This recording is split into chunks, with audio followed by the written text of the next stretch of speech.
What is school for?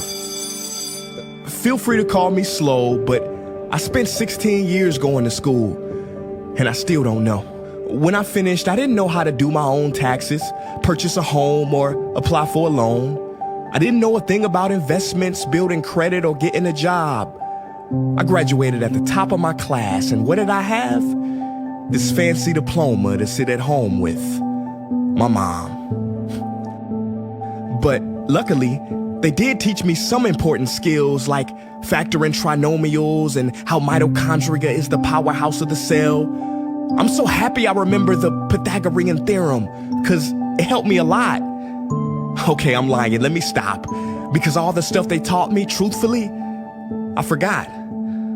Mom, remember when you would ask me, what did you learn in school today? And I would say, nothing much.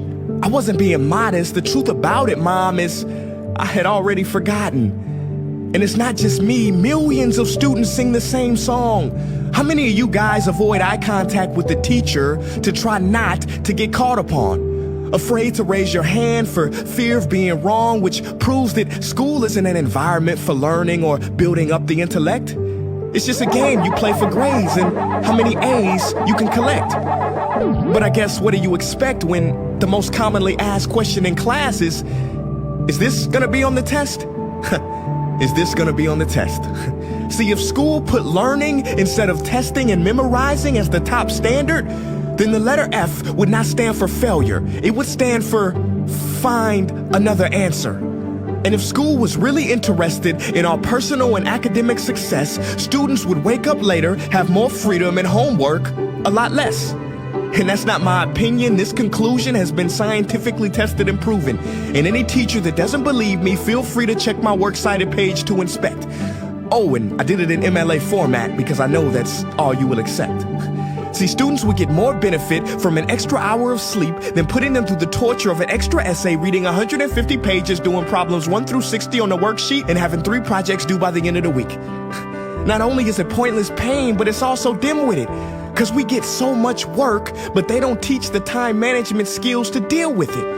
See, in school, we are controlled by bells. We have to learn in rooms with the feng shui of a prison cell. We have to ask permission to relieve bodily functions, but not before the teacher asks a million questions like, why didn't you go before class? I'm sorry, my bladder is kind of on its own schedule and it's not always timely. See, teachers always say, use your time wisely. But that never made sense to me. Because these 6 cruel hours of our lives we call school might literally be the worst use of time management ever in history. Think about it. The traditional teaching method is foolish. No, it's useless, multiplied by the square root of stupid. What they do is they cram information in your head, force feeding you, and then you throw it up on the test. That's not education. That's bulimia. And the more bulimic you are, the better you will do on their assessments. So it's no wonder why so many students graduate mentally and emotionally anorexic. See, school teaches you how to memorize dots. True education should teach you how to connect them. True education teaches you how to catch a fish. School teaches you, yeah, you caught the fish, but you didn't show your work, so it doesn't count. Throw it back. I'm just asking, what is school for? It's not education. That's just not true. If you still think that, you might be sniffing glue. See, the word education comes from the Latin root educe, meaning bring out, i.e. bring the gifts out of a person and make them viable. But school doesn't bring out much. It just stuffs more facts inside of you.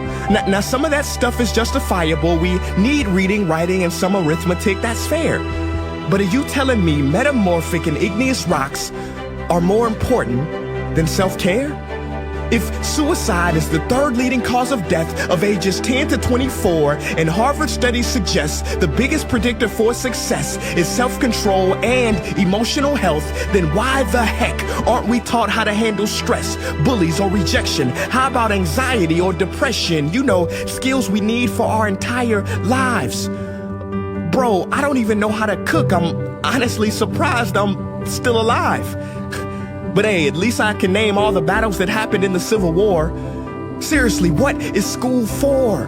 Some say you need it to be successful, and that's something we do not doubt. But do you own a MacBook or iPhone? Did you know they both were created by a dropout? Are you watching this video on Facebook or YouTube? Doesn't matter which you choose. They both were created by dropouts. Ever use Snapchat, WhatsApp, shopped at Whole Foods? Well, thank a dropout. Does your home furniture come from IKEA? Okay, don't get the wrong idea. He was not a dropout. Don't be a fool. I mean, how could he drop out? Ingvar Kamprad, founder of IKEA, never even went to school. I know what you're thinking. He's just picking and choosing. There's millions who didn't go to school that aren't successful. Who is he fooling? And you're right. But open your history books and start perusing. You'll find the very people we idolize in school never really had formal and/or secondary schooling. I'm talking George Washington, Abe Lincoln. America's best presidents had zero school between them. Ben Franklin, Thomas Edison, shall I proceed? Ernest Hemingway, Mark Twain, Teddy Roosevelt, Margaret Mead. Now please, I'm not saying drop out, because some schools are great and many teachers are rare treasures. I'm saying that there's a difference between people who are smart and people who score better. I'm saying that your future is something that no test will ever measure. Even if that test begins in 3 letters like SAT, ACT, it's BS if they say those determine your LIFE. No, your destiny is in your hands. You must shape it to be great. So don't expect school to open doors, because it's more likely to slam them in your face. Sometimes I wonder about all the dreams lost in school and how much potential goes to waste. If it wasn't for music and YouTube, then I would have been just another lost case. Everybody watching this, please, close your eyes. Imagine a child sitting in the back of some teacher's class in some town. He never raises his hand, he fails most of his classes, but inside of him, there is a passion. And if nurtured and brought out, will lead him to discover the cure for cancer. But you see, I'm afraid that that child's gift will never come out. He will never win the Nobel Prize award because in class he was ignored and his worth was judged only by his scores. So teachers, principals, parents, advisors, and students, I ask one more time, what is school for?